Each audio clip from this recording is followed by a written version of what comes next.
Hello and welcome to Fantasy Premier League, the D in its journey. Today you're here for the differentials for Game Week 15 video and also a wildcard draft. Because of the fact that it's a really tight turnaround between Game Week 14 and Game Week 15, a bit like 13 to 14, I've whacked these both into the same video. So you'll have to forgive me if you're after the first part, which is going to be on the differentials. That is what you need to be here for right now, right here.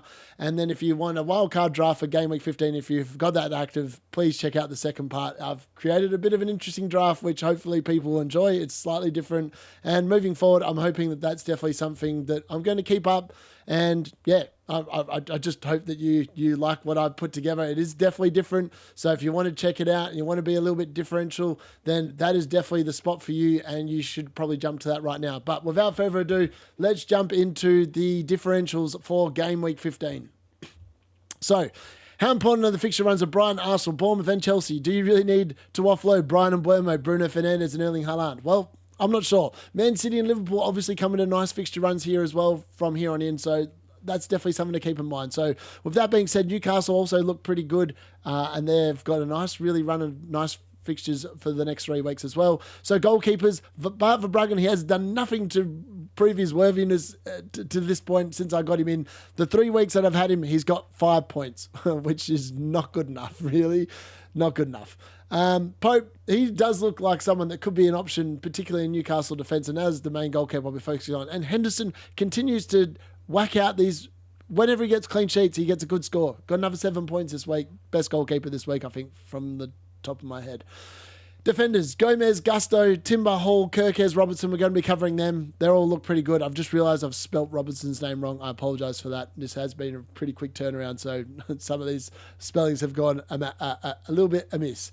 Midfielders, Matoma, Bowen, Gordon, Cliver, Ahmad, Awobi, Odegaard, Enzo, Damsgaard, Madwakey, Rashford, Semenyo. They're all really good options here, and I think I'll explain as why they're all good options. And forwards, Haaland is now becoming a differential up forward. So many people sold him. He's under 50% ownership now. That's the only reason why he makes this video.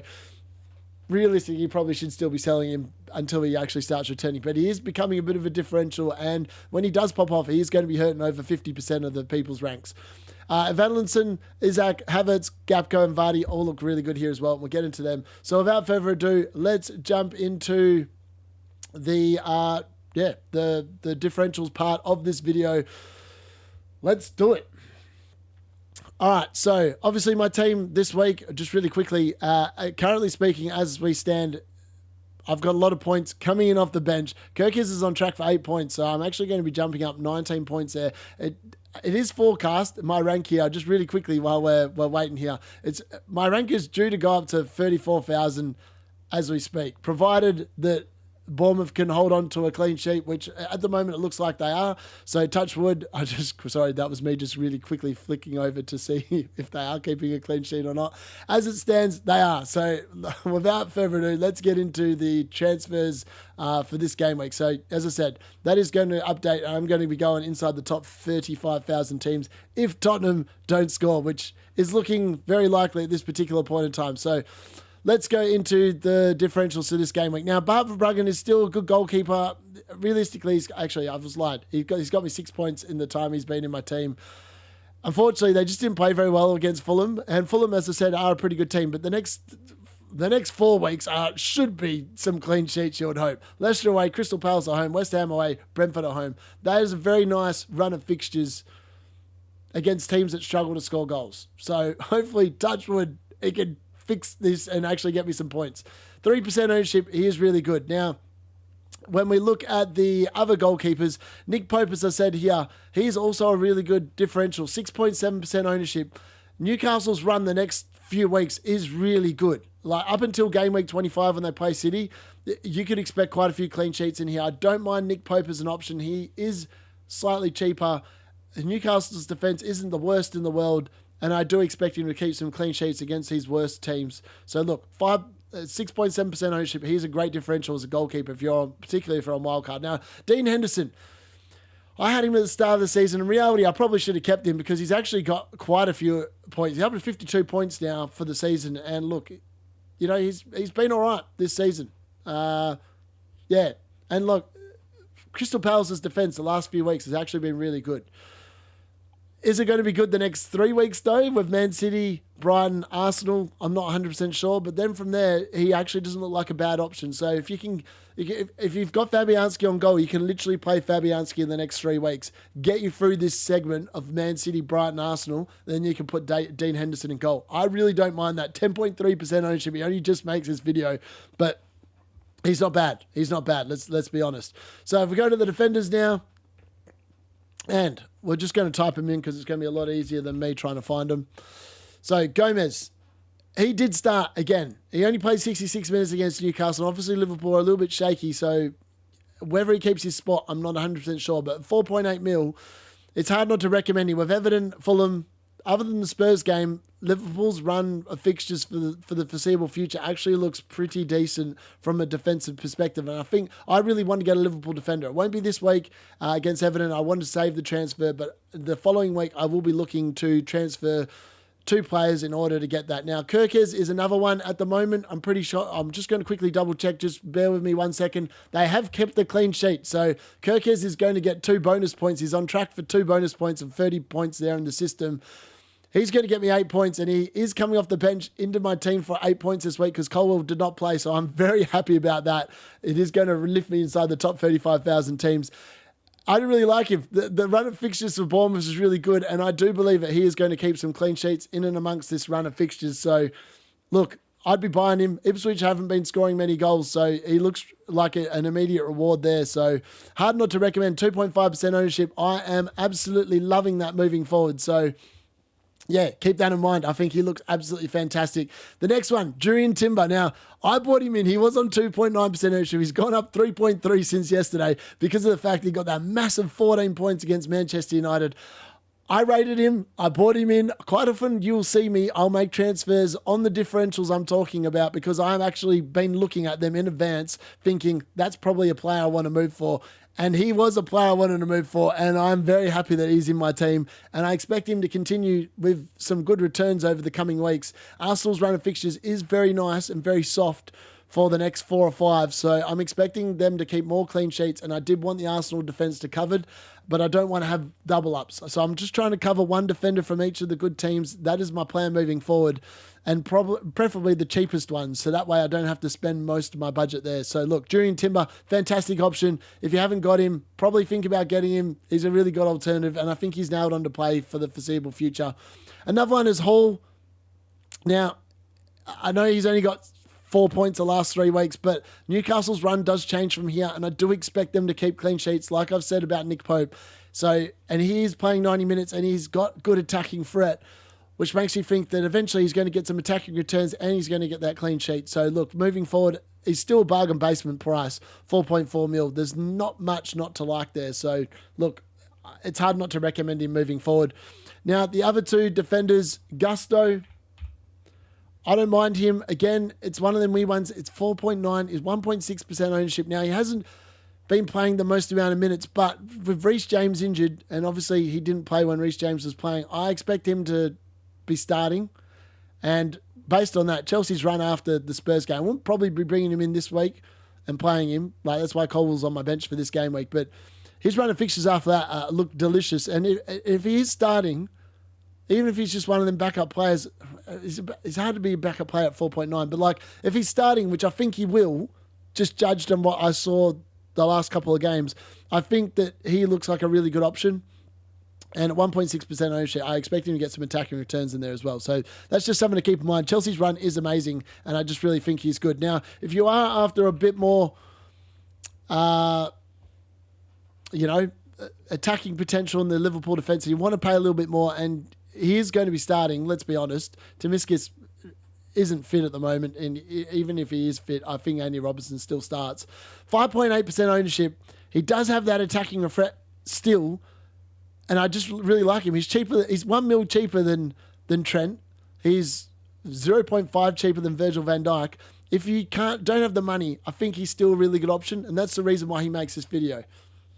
Just someone that if you want to cover the Liverpool defence, that is definitely the way to do it. Now, the midfielders, there are a bunch. Now, Bruyne and Mbeumo is a massive problem. He does need to go. Iwobi, FYI, he's got 15 points against Bruyne. He made the video last week and I said, this dude's attacking threat is unbelievably good.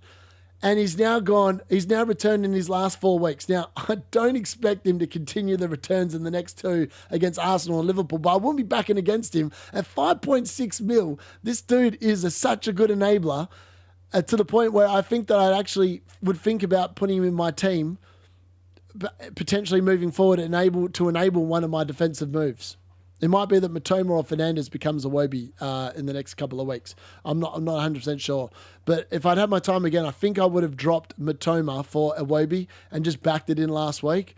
But that's very hindsighty. But look, Wobie's been fantastic. The dude is been phenomenal. So look, just keep that in mind. Now, it's impossible to recommend Tottenham assets, which is why Brennan Johnson doesn't make this video. So unfortunately, if you came here for that, you're unlucky. Now, Madueke, he obviously... he was benched against Villa, but he was back with a vengeance against Southampton, a goal and an assist.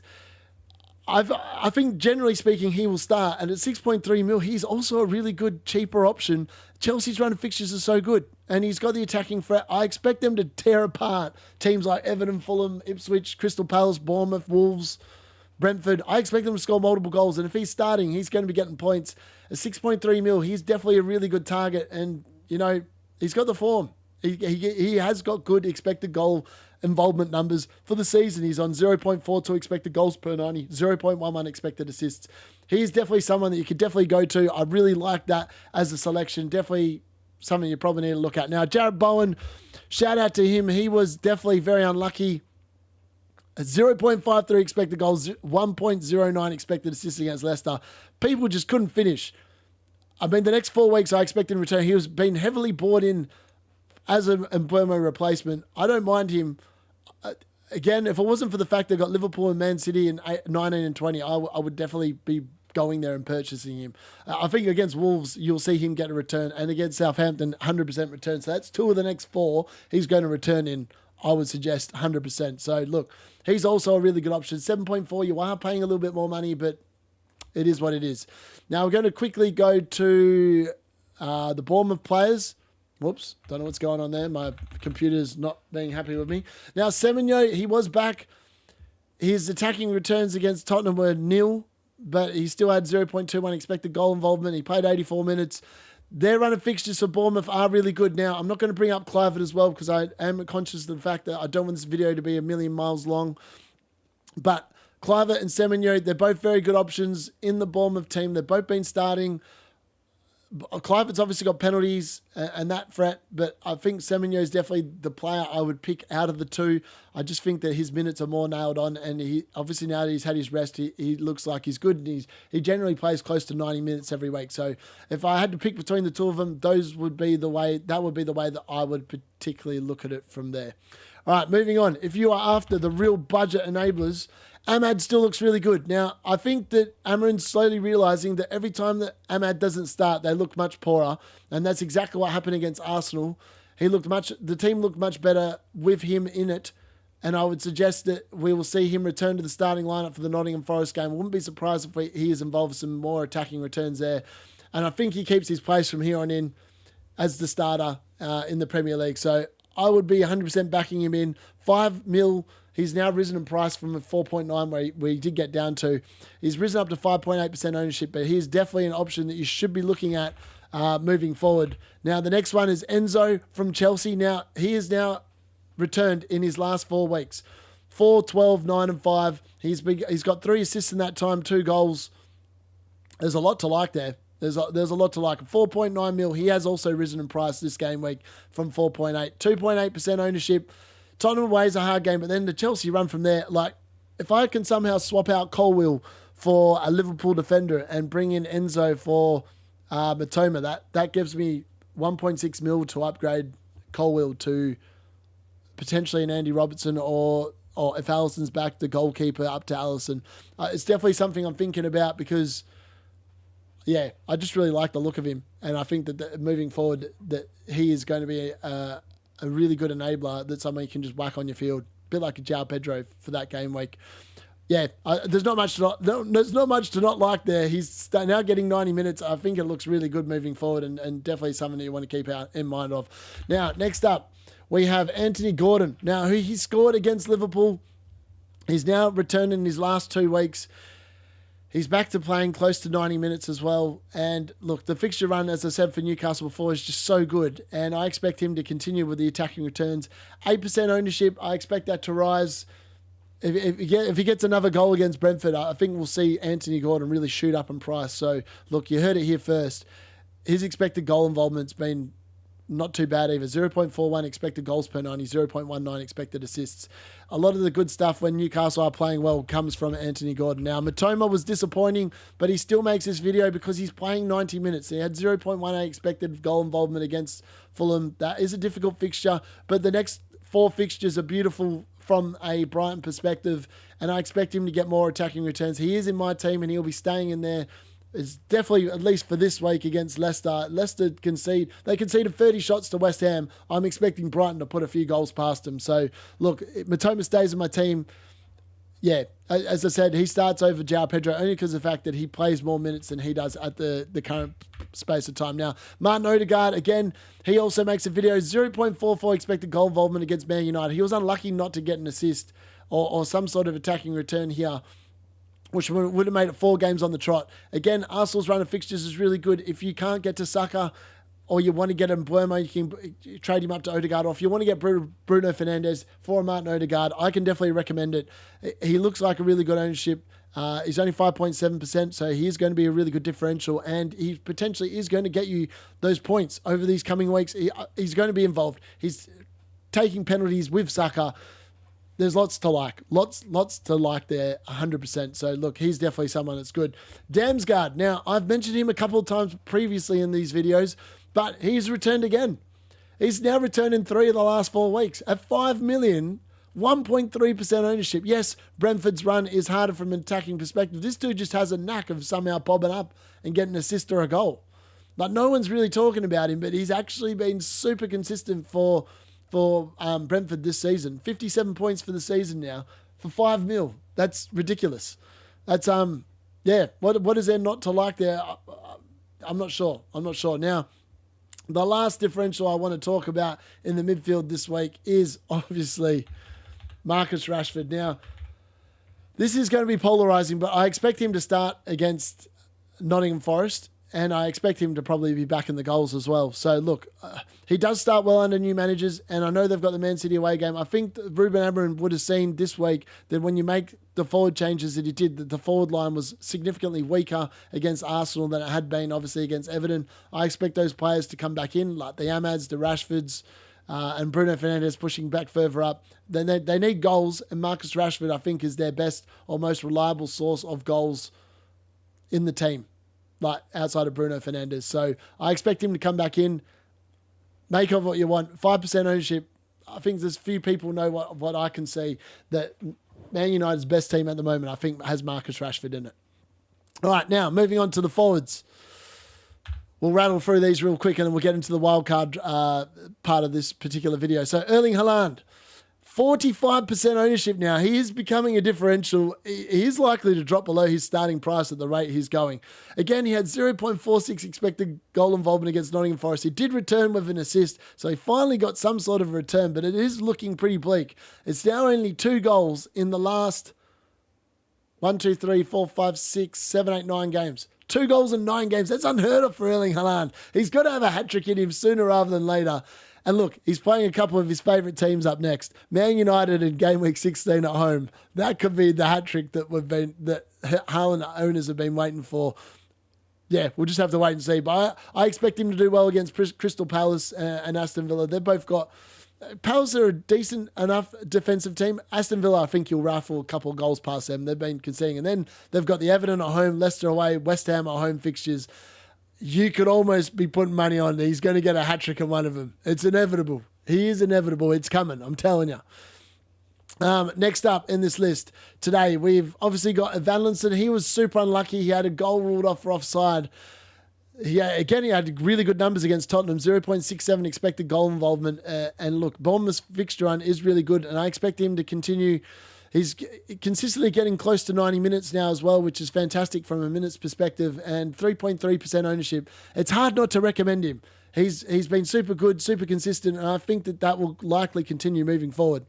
Now, unlucky to all the people that sold him, which means that he's going to be a bit of a differential because he was way over 20% ownership. He dropped down and now he's starting to rise again. But at the moment, I know it's just outside the 10%, 16.4, but so many people that sold him will not be bringing him straight back, I don't think, which means that Isaac is going to be a nice differential for me moving forward. That 11 points off the bench in game week 14 has been massive for me. And look, the next three fixtures, I'm expecting goals in almost every one of them for Isaac. So look, keep that in mind. I think he'll be brilliant moving there. Moving on from there, Havertz, he was unlucky. Again, he has 0.27 expected goal volume per man against Man United. Again, he's playing 90 minutes. Arsenal's run is really good. He is going to get you attacking returns the next 4 weeks, 5 weeks, 6 weeks, 7 weeks. So look, I actually think 7.9 mil. I actually think he might be a better pick than Jackson, but I wouldn't be transferring there because of the fact that I'm not sure what I want to do with my third Arsenal slot at the moment. At the moment, I've got 2. I definitely think I'll get a third. I just don't think it might be Havertz. But if you wanted to go that way to cover like the Arsenal attack, I wouldn't blame you. 10.3% ownership. He is slightly more owned, but he's definitely someone that's worth looking at moving forward. Now, the Vardy party was up and about. He obviously got the goal, then he got himself a yellow card as well, the Goose, which was annoying because that ruled him out of any bonus points. But 0.65 expected goals against West Ham. Leicester's run is a little bit difficult, but 2 of the next 3 look really good. And for the price you're paying, 5.5 mil, he's a good budget enabler. If you've been priced out of João Pedro trying to make other moves, Jamie Vardy's going to continue to get goals for Leicester. It might not be at the same attacking returns or at the same speed as João Pedro, but he's good. And I think he'll help Ruud van Nistelrooy get off to a decent enough start at Leicester to hopefully get them up to safety. Now, the last person I want to talk about is Cody Gakpo. Again, he started here, but he only played 66 minutes. Liverpool's run of fixtures, though, is very nice moving forward. And if Diogo Jota still remains out injured, I think Cody Gakpo is a really good option. 2.7% ownership. He looks really good, and I really like him. And, yeah, that is my last differential for game week 15. So, without further ado, let's jump into the wildcard stuff for game week 15. So, what is there to talk about in game week 15? Well, there's a few different things that we need to cover. So, Man City fixtures improve from here. And should you be targeting any of their players? De Bruyne, Guardiola, Haaland? I'm not sure, but you'll see what I've come up with in my draft. I have got one City player in there, and it could be a little bit controversial, but hopefully you'll enjoy what I've created. Something a bit different. I do like creating something a little bit different on Wildcard. It does help you hopefully gain rank more than anything, and that's what this game is all about, right? So you do need to be aware of Brighton, Arsenal, Chelsea fixture runs, which are ongoing in game week 15, as well as Man City and Bournemouth and Liverpool. They all have really good fixtures moving forward. So there's quite a few teams you need to keep in mind. That's important moving forward. Budget forwards are crucial to your team, and there are so many to pick from, but could spending up on a couple of players be a really good play? I will tell you that there is one decent forward, more expensive forward in this lineup I've created this week. Drafts also come down to personal preference and team value. You can't have everyone, and working out what strategy you want is what is going to drive what you can do. Now, I'm very blessed. I've got 104.5.6 team value, which is why I've been able to create the draft that I've come up with this week. So look, if you don't, you can sub out some of the players for some slightly cheaper players, but generally speaking, I think you need the structure that I've come up with, which is definitely the Salah, Saka, and Palmer template. The 3 premium midfield template is definitely what you need to be going with. They're all getting points, and I think they're all likely to get consistent points over the foreseeable future. I can't see that changing. I can't see how Haaland actually comes in for any of those 3, particularly at this moment. Not until the Everton and Leicester games and the South and the Ipswich games. I just can't recommend it. I just don't think that is something you want to do. Yeah, that's just my personal opinion. Whether you agree or not is entirely up to you, but that's just generally how I see it. So, look, the first thing that we need to do when we are looking at the wildcard draft, as usual, is you need to look at the fixture difficulty rating. So you can see there that Arsenal, fantastic run of fixtures coming up. Aston Villa's isn't too bad, but I don't know. I'm just not sold on them. Bournemouth, as I said, amazing run of fixtures from here. Brighton, also really good. Chelsea, other than Tottenham, amazing. If we go down to Liverpool, you can see there that they've also got a very nice run. Man City as well, ditto below them. So both of those teams have really good runs. Man United is not horrible. It's not fantastic either. Newcastle as well has a pretty nice run from here as well. So look, just keep that in mind. West Ham and Wolves have got nice run of fixtures for the next 3 or 4, but then it really dries up. So that's why I haven't really targeted many of their players, if any. So that's why I've been going with that. So if we quickly have a look at my current team, that is my current team. I've not made any transfers this week. I've already played my wild card in game week 12, obviously. I am rolling a transfer. I'm going to keep 2 for game week 16. And then I'm hopefully going to move to a Liverpool defender from game week 16 onwards, once I've played the Merseyside derby. So, what do I change? Now, there's a few players I've changed. I've got rid of Matoma, I've got rid of Bruno Fernandes, I've got rid of Nicholas Jackson, I've got rid of Verbruggen, Ait-Nouri, and Colwill. Let's see what I've done. All right. So, I bought in Raya. Now, realistically, I wanted to get the Liverpool defence covered and the Arsenal defence. I'm not a big fan of doubling up on defence. The only reason why Raya is in there is because maybe that could be Nick Pope. Like, I had to double up on someone because it was either Nick Pope, Andre Onana, or Alisson, or Raya. So I've gone with Raya only because of the fact that he's fit and available. Realistically, I probably would have made that Alisson if he was fit. Because there's no point bringing in Kelleher, because I think after that mistake against Newcastle, as soon as Alisson's properly fit, he'll be back in the team. And that would cover the Liverpool defence, and I wouldn't go with Virgil van Dijk, and I'd go with a cheaper defender, and that meant I could then spend more money either on Enzo Fernandez or on Van Linson up front. But I don't mind either of them at the moment. So Raya and Fabianski rotate in goal. You could even go a Dean Henderson in goal, 4.4 mil, and play Fabianski the next 3 weeks when Henderson's got bad run of fixtures. That could also free up 1.1 mil if in your team. If you can't afford like the Raya, you could go a Henderson. You still got both defenses covered. Now, Lenny Oro, this is jumping on really super early, but he came on for 30 minutes. I expect him to start pretty damn soon. And when he starts, I don't think he's coming out of the team. He offers something different, and he's definitely going to make that Man United team much better. Really like him. So Lenny Oro starts there, and he is the budget enabler. At the moment, until he starts, he's going to be that 5th defender on your bench every week. So Lewis Hall, Virgil van Dijk, Kirkes, Julian Timber, 3 of those 4 every week, you're going to be looking pretty damn pretty. You could expect some good numbers from your defence. Now, in the midfield's where it gets really interesting. So Bruno Fernandes actually becomes Kevin De Bruyne in my team. And because of the fact I got rid of Colwill in the defence, Enzo Fernandez comes in as my budget enabler from Chelsea in order to make this draft work. I've got 0 money left in the bank here, which is why I've spent it up big. But I think that, I don't mind this. The forward 8 still looks really good as far as I'm concerned. If Kevin De Bruyne is back in the team and he stays fit, he's fantastic moving forward. Now, if he does get injured, then obviously it's a transfer out, but there's plenty of places to go from 9.4 in your midfield. So that's why I like it. Let me know in the comments if you don't like it. I am really intrigued to know what you think of this. Obviously, Bakary Saka, Palmer, and Salah, they're all in there. They have to be in there. So you're definitely always playing a 4-man midfield with those 4, and then it's just a matter of which 4 you play, which 3 of the other 4 you then play. So Enzo Fernandez is there. João Pedro obviously makes the team. I've really turfed out the Brighton assets. Other than him, he's just so good. He has to make any wildcard draft at this particular moment in time. Van Linson, his numbers are so good. Bournemouth on that really nice fixture run as well.